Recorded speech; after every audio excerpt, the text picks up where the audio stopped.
Más temprano le informamos sobre el reporte de la agencia Reuters que habla de que hay cerca de 2,000 personas muertas según declaraciones de un funcionario iraní. Cerca de 2,000 personas muertas. Hay algunas otras versiones que hablan de 1,850 personas muertas. Centenares sin duda, pero bueno, en un rango de cosas de este tamaño y una circunstancia cada vez más crítica. Agregando lo que Donald Trump anunció ayer, que se impondrá un arancel de 25% a los países que tengan tratos comerciales precisamente con Irán. Estamos hablando de protestas que se han registrado a lo largo de estas semanas, desde fines del 25 y hasta estos momentos estamos viendo la presentación, bueno, la expresión de protesta que tiene que ser analizada. ¿De qué van estas protestas? ¿Cuál es el punto detonador de estas protestas que han sido reprimidas fuertemente y que han ascendido estos números a lo que le estoy mencionando esta mañana? Hay organizaciones de derechos humanos que están hablando, como digo, ya de cifras de este nivel. Y pues queda el punto también de que Estados Unidos pues pone en el mapa de las cosas la posibilidad de algún tipo de acción militar. Y la respuesta que tiene Irán de que se encuentra listo o preparado para una circunstancia de esta naturaleza, cualquier cosa que esto pueda significar. Estamos hablando de algo que desde luego requiere la voz de pues un especialista, de una figura que analiza críticamente las cosas, principalmente de Medio Oriente, que escribe libros buenísimos, que ha tenido una tarea muy relevante como escritor y que además, bueno, pues se detiene en temas políticos, filosóficos, de religión, en fin, todo lo que involucra el trabajo de nuestro invitado de esta mañana, a quien le aprecio mucho que nos tome la comunicación y que pueda ayudarnos a comprender. Marwan Soto Antaki está aquí y te aprecio mucho, Marwan, que podamos hablar en un momento como este. Bienvenido y bueno, ni hablar la frase manida, pero la digo, feliz año 2026. Vaya inicio, ¿cómo estás? Carmen, muy buenos días. Inicio fuerte, ¿no? Bueno, inicio fuerte, bueno. sobre todo en esta zona del mundo, ¿no? Tremenda cosa lo que empieza 2026. ¿Qué nos dices de lo que está pasando?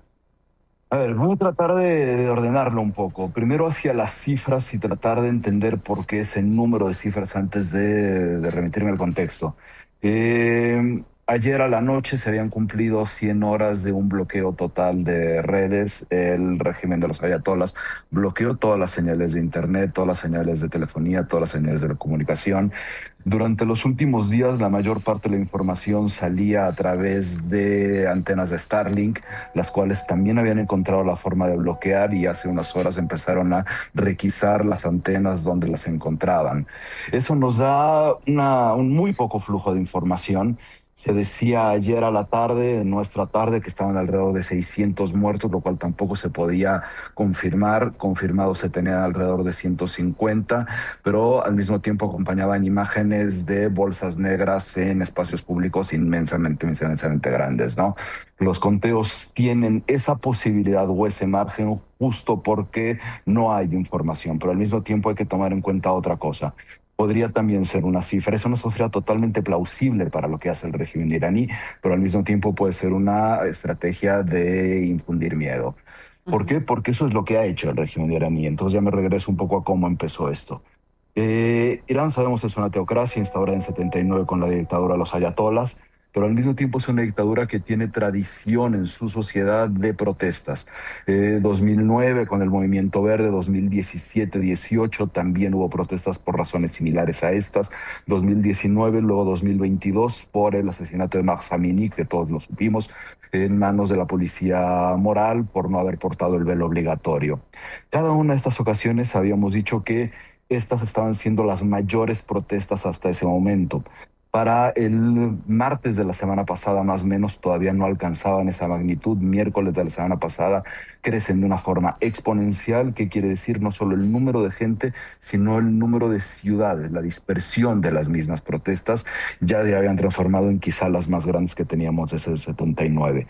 Las condiciones de las protestas, lo que ha sucedido tradicionalmente en Irán, es que sin importar la razón de la protesta, ya sea el asesinato de Mahsa Amini, por ejemplo, en 2022, Ujú. o estas o en 2017, que eran estrictamente económico el detonador, las condiciones de las marchas llegan a que la gente salga por todas las demás razones. Es decir, si se arranca por economía o si se arranca por las acciones de la policía moral, inmediatamente se transforma en el reclamo a la libertad, a la falta de libertad, a la falta de derechos humanos, la violencia de los BASIG, las milicias de control de represión y propaganda de las guardias revolucionarias islámicas, etcétera, ¿no? Eso es lo que sucedió en esta ocasión y así fueron creciendo. Al mismo tiempo que van creciendo, va creciendo el nivel de represión que tiene el mismo régimen, porque lo que sí tiene de forma muy particular es una capacidad de represión y de cooptación que nunca hay que subestimar en el caso del régimen iraní. Ahora hablamos de esta cantidad de víctimas posibles dentro de las protestas, pero lo que sí tenemos confirmado, por ejemplo, es que solo el 2025 cerraron con 1.500 ejecuciones, casi todas a disidentes políticos. Es eso de lo que estamos hablando, ese es el tipo de régimen. ¿Qué es lo que ha pasado también en estas manifestaciones? La oposición iraní no necesariamente es homogénea, no necesariamente tiene liderazgos muy claros. Eso lo ha aprovechado el régimen. Cuando hay alguno de los liderazgos que van saliendo, los van encarcelando, los terminan por matar. Aquí empieza a tomar mayor relevancia un nombre del que hemos escuchado en los últimos años y que se hizo muy notorio, particularmente en verano del año pasado con los bombardeos de Estados Unidos, que es Reza Pahlavi, el hijo del Shah de Irán, quien fue depuesto por la Revolución Islámica de 79 y que se transformó en una persona muy vocal, solamente que su mismo vocal no necesariamente implica que es un liderazgo o una opción política, porque aunque sí existen ciertos grupos monarquistas que buscan su regreso, tampoco tienen un respaldo absoluto. Sin embargo, sí es posiblemente hoy el liderazgo más importante, pero se encuentra fuera del país, no se encuentra dentro de Irán, vive en el exilio y ha cambiado de postura. Ha pasado de ser un republicano a ser un monarquista, a apoyar al movimiento Mujer, Vida y Libertad de 2022-2023, a abiertamente criticarlo y las últimas posturas que se le han reclamado es que llamó a los chicos a salir a la calle si en una entrevista le preguntan si no es irresponsable y su respuesta fue, pues en toda guerra hay víctimas inocentes, casualidades, pues, ¿no? Entonces, no necesariamente tiene la empatía de todo el mundo por este tipo de posturas. Y luego viene el elemento Trump, ¿no? Que es algo que cambia junto con otra cosa que es el entorno en el que se están estas manifestaciones, a diferencia de todas las anteriores. Quizás el momento en el que Irán se encuentra más mermado desde 1979. Por un lado, sí, efectivamente, por los bombardeos del año pasado, pero eso no necesariamente es lo más grave. La situación económica, que es, insisto, el detonador de estas protestas, que llevaron a una inflación del 40 al 70%, al rial iraní pasar en 5 años de 250.000 a 1,5 millones de riales por un dólar, pues hace que la economía está absolutamente asfixiada. Y gran parte de esa asfixia proviene del financiamiento a las distintas milicias, sus proxies, ya sean los Houthis, ya Hezbollah, y también que eso ha costado, le ha quitado capacidad de respuesta.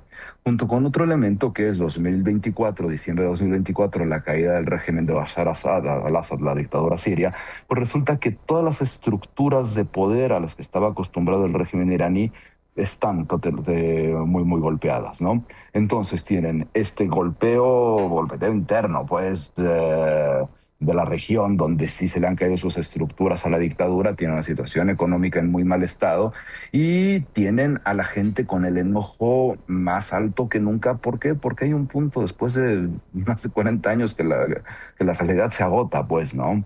Y al mismo tiempo existen ciertos elementos que hacen que no necesariamente esto implique una caída del régimen, porque lo que se necesita normalmente en este tipo de eventos es que haya ciertas fracturas al interior de las estructuras de los regímenes totalitarios. Y hasta ahora no solamente nadie de las cúpulas de las guardias revolucionarias o de los Basij se han salido, sino que incluso en los últimos 2 días han refrendado su lealtad al régimen de Ujú. los ayatolas. al mismo tiempo que no hay todavía huelgas generales que pudieran colapsar un poco más la economía y servirle de presión. Entonces la situación se antoja increíblemente difícil. Eso sí, con las amenazas de Donald Trump, decían al principio que pondría 25% de impuestos sobre cualquiera que haga algún tipo de negocio con Irán. Ya está prohibido, ya está en la ley, pues, que nadie que haga negocios con Irán pueda hacer negocio con Estados Unidos. Eso ya estaba desde antes, pues. Sin embargo, por ejemplo, solamente para pensar el petróleo, la mayor parte del petróleo iraní se va a China y China, con todos los aranceles, sigue haciendo negocios con Estados Unidos. Entonces han encontrado la forma de pasar por alto de eso, mientras tenemos sí esta situación donde el miedo se ha transformado en la gran herramienta de control por parte del gobierno iraní. Ni más ni menos. Marwan, bueno, desde luego es la combinación de varias cosas, como mencionas. En un punto de origen puede ser la situación económica, pero desde luego las otras protestas que tienen que ver con la circunstancia de la policía moral. Una de las escenas más fuertes, desde luego, es esta de las mujeres que se quitan la burka en espacios públicos y la queman como una manera de protestar. Eso tiene un significado tremendo y profundo. El simbolismo es muy fuerte, es el niqab, no es la burka. Burka solo es Afganistán. Se quitan el niqab, la que cubre el rostro a la negra, pues, A ¿no? ver, Eh, aquí no hay burka, es diferente. Digamos, la misma circunstancia, pero no se llama burka ahí. sí, ¿Cómo se llama? sí, el burka, niqab. Niqab. No, niqab. El burka es el de Afganistán. Ujú. Digamos, da igual, es el mismo contexto, ¿no? Las imágenes que tienen muchísimo simbolismo son, por ejemplo, las mujeres, sobre todo jóvenes, por ejemplo, quemando la imagen del ayatollah para poder prender un cigarro. Aparte que tienen un contenido, son preciosas las imágenes, pues, ¿no? Y que terminan por enojar muchísimo a la policía moral, pero aquí hay que acordarnos que la naturaleza de estos gobiernos frente a sus enojos es reprimir más, y llegamos a esto, a el tener las explanadas completas llenas de bolsas negras, ¿no? Y un gobierno que no ha parado de infundir en miedo, y por ejemplo, para el domingo en la noche empezaron a difundir, y pensemos que se está difundiendo en un espacio donde está totalmente bloqueado el internet y las líneas de teléfono, donde empezaron a difundir mensajes diciéndole a los padres: no saquen a sus hijos, no dejen salir a sus hijos porque ya saben qué es lo que les espera. Bueno, es esa la situación que se está viviendo. Es esa la situación que está viviendo. ¿Qué dice el gobierno de Irán? Pues dice que son terroristas, que son protestas que se están provocando, que se está provocando una circunstancia de este tipo y que quien lo hace, pues hay que llamarle terrorista, y le hace un llamado. Hay que ver si le hacen caso a las personas y a los jóvenes para que no se sumen a las protestas, porque esas protestas las están provocando los terroristas. Eso dice el régimen. Sí, a ver, la respuesta natural del régimen sí ha sido deslegitimar las protestas, ¿no? Obvio. Lo hizo en 2009, 2017, 2018, 2018, 2019, 2022, 2023. Resulta que a lo largo de todos estos años nadie tiene razones legítimas para poder protestar según el régimen iraní, sin importar que haya 1.500 ejecuciones solamente en un año, ¿no? Esa es la respuesta natural, junto con otra respuesta natural que fue haber organizado el día de ayer una contramarcha. Hay gobiernos de todo tipo a los que les gusta hacer contramarchas. Si alguien sale, van a poner otra más, ¿no? Y Sí. en la ¿Dónde contramarcha hemos fue visto una eso? contramarcha encabezada por Pezeshkian, el actual presidente iraní, que al final, por más de que tenga ciertas voces de diálogo que podríamos reconocer que ha tratado de plantear ciertos intentos de diálogo, son absolutamente inútiles, porque no es la presidencia la que se encuentra la que tiene el control de las guardias revolucionarias iraníes. Eso está completamente bajo tutela del ayatollah y de los clérigos, no del componente político solamente, ¿no? Entonces, realmente, más allá de que haya ese tipo de actitudes, o como por ejemplo para finales de diciembre, que se remueve al gobernador del Banco Central como como un aviso de buena voluntad tras el nivel de evaluación y de inflación que tenían, termina siendo absolutamente inútil, porque el acumulado de 1979 para acá pues es increíblemente alto, ¿no? Aquí, ¿cuáles son los riesgos? Y la pregunta que normalmente le hacen a uno es si esto significa que va a caer o no va a caer el régimen de los ayatolas. Primero, no solamente depende de la figura central, la estructura es muy grande.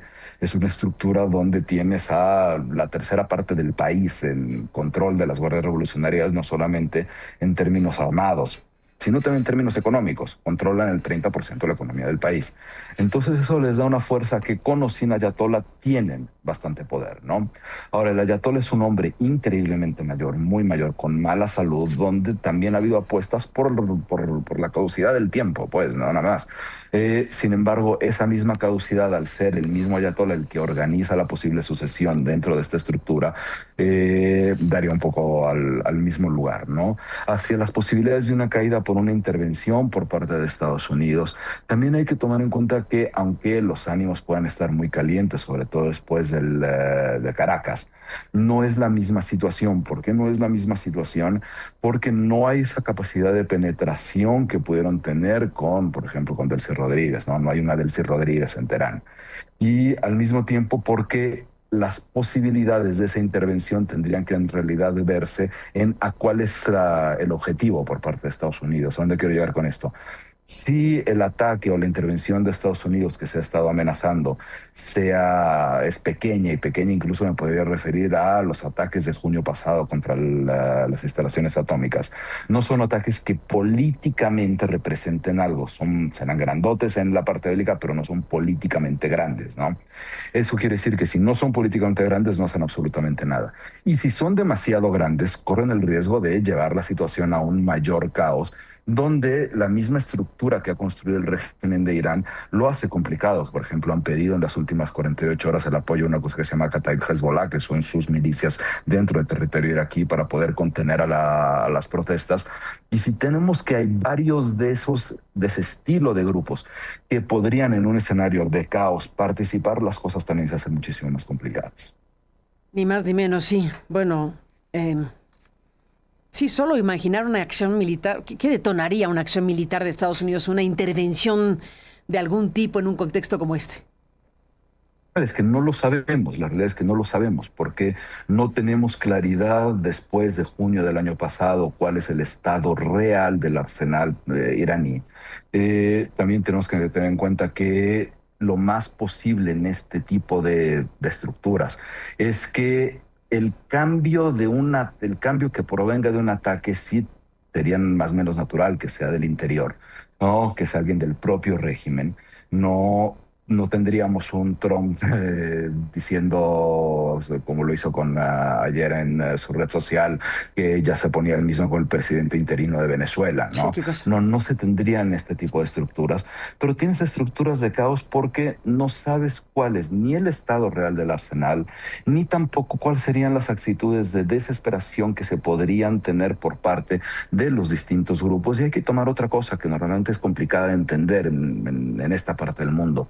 Vemos esta cantidad de jóvenes, esta cantidad de protestas, esta magnitud de protestas, que son en verdad gigantes, ¿no? Sin embargo, hay un grupo bastante numeroso que sigue siendo leal al régimen de los ayatolas, no solo las guardias revolucionarias. Estos serán los que entran de forma clientelar, que tienen el control del país de manera clientelar y corporativista, pero sí se tiene un sector grande de la población que sí lo está apoyando. Entonces el nivel de desorden al que se podría llegar con una intervención que por algún momento pueda no tener una figura de control, y pensando que esa figura de control lo más natural sería que viniese de dentro, pero quede dentro de las guardias revolucionarias, de los clérigos, de las oposiciones desorganizadas, difícilmente podría ser en este momento del Shah, que está en el exilio y que no tiene todo el respaldo, aunque ha aumentado su respaldo ante ser la única opción y transformarse como el único líder visible de algún tipo de oposición. El desorden preocupa, ¿no? Y aunque por lo menos desde la vista mexicana parece que el caos no nos angustia, sí, el caos es angustiante y eso sería una de las consecuencias que más podrían traer algún tipo de acción, sí. Ni más ni menos, pues Marwan Sotontaki, te aprecio muchísimo que nos permitas escucharte y si no tienes inconvenientes seguiremos en contacto porque pues esto va a evolucionar a bien, nadie sabe a dónde, ¿no? Al final de cuentas es un conjunto de cosas sumamente graves y que no agrego más de lo que has dicho. Así que sí. Sí, una cosa nada más para cerrar, es que sí hay un escenario que es más preocupante, rápido. Que todos al final salgan perdiendo un poco y no pase mucho. ¿Qué quiero decir con esto? Que, el peor por de los ejemplo, mundos. el peor de los mundos, que la gente sale, tenemos los 2.000 muertos, 3.000 muertos, los muertos que querramos, hay incluso conteos que dicen 12.000, me da igual, o sea, son muchísimos muertos, Son ¿no? muchísimos Y que muertos. eso no cambia absolutamente nada. ¿Por qué? Porque el régimen puede hacer alguna microconcesión donde diga, ok, se cambió ya el gobernador del Banco Central, controlamos algo de la economía, recuperamos cierto dinero de los chinos, qué sé yo. Trump al mismo tiempo dice, vamos a entrar a algún tipo de negociación, sin importar los muertos, aunque haya sido su línea roja, restablecen pláticas alrededor del acuerdo nuclear, bombardea cualquier cosa que le pueda significar para su base que ya toma algún tipo de acción y las condiciones quedan exactamente igual. Ese es el peor escenario y es un escenario que también tenemos que tener en mente. Uf, pues ahí está, y hay que tener en mente, como dices, Marwan Soto Antaki, muchísimas gracias por estar aquí, un abrazo. Gracias, Carmen. Y Un seguimos abrazo. hablando. Que estés muy bien.